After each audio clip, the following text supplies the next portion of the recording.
Og karon mga kol kay magpanigro sita kay maatintag graduation sa akong ate. Sumuto ga biyahe na ta diha.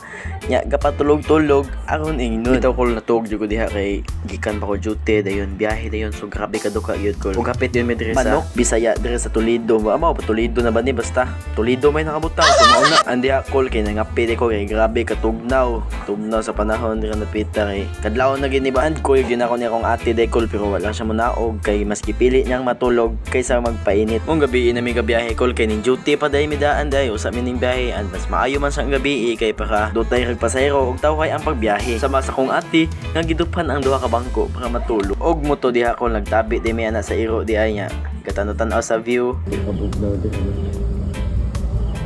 Madali sa kon. Banok Bisaya sa Toledo. So time check is 3 AM. Abot pa ni. O kabalo o sa mga orasan after na dito sa kuwan Toledo na yun. Og mo to kol naabot na din sa Toledo dayon so mao gyapon grabe ka bugnaw sa panahon diri kol kanami magpautog. So hapit ba dayon tapos so mao to kol ganda mo ga ready na mi diha para manaka na mi sa barko dayon so diha nga time is hapit na alas 5 ata hapit na alas 5 so nanaka na mi diha ay mulahga na is 5 AM so maabot na sa San Carlos is mga 6 na gyud.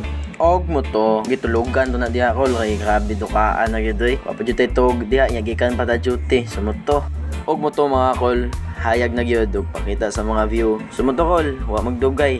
Nadadire doon sa atbang na gyud sa Sipaway Island. So nanatadiya sa ugbaw na gyud ni kol, no. Kita kay bulkan kan laon kol.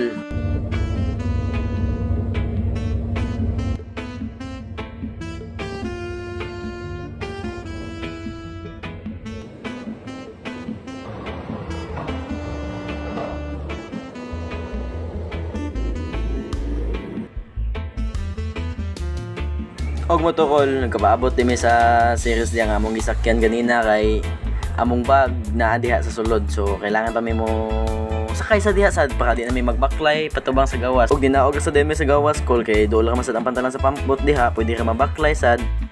Og mo to pasakay na din mig pampbot din kol para maadto na sa among isla dayon. So mga 10 minutes ka mga laguyon sa pampbot kol abot na dayon ka. Ning hapit ra gyud mi diri kol sa isla kol para mag-ilis og maghatod sa among mga bags.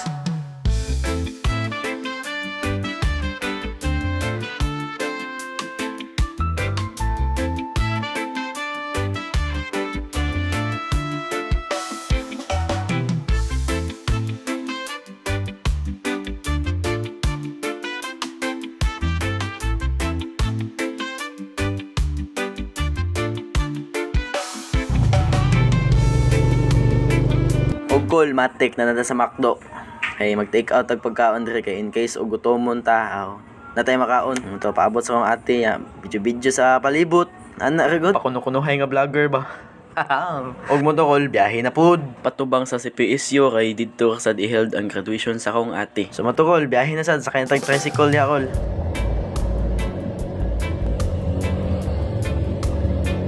Og mo to kol pila kay biyahe so nabot na ta dire dagko kay ngisi ang akong mama ug papa ay nanalagi mi labi na akong isa ka ate kay wa gyud na kabalo nga mauli akong isa ka ate so bless katagaan tag kwarta. Ay ma ay sa pahoo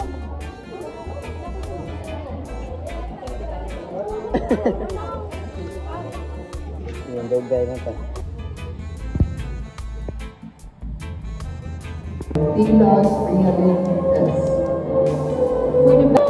Og naraday ko i-reveal na ako ang gihatag sa akong ate og makita niyo diri dapita og sa akong gihatag so let's go.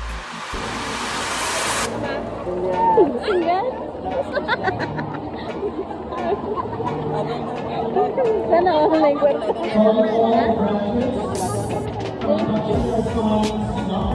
Yan na. Ano yan na? Open lane. Ay, itawad lang sana.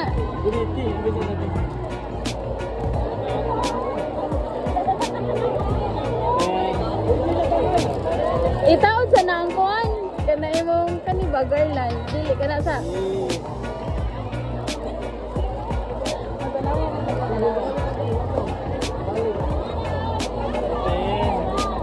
So di rin ako.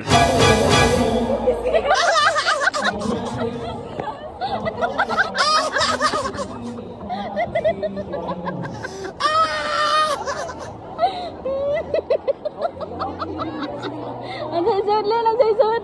Let's see. Lord, hindi mo. You really need it.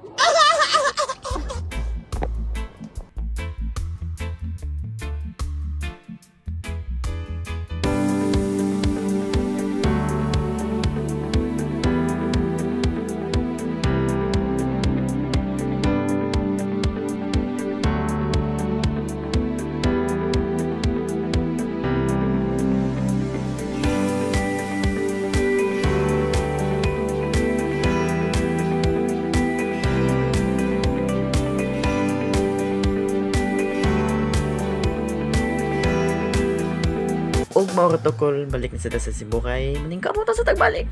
Bye.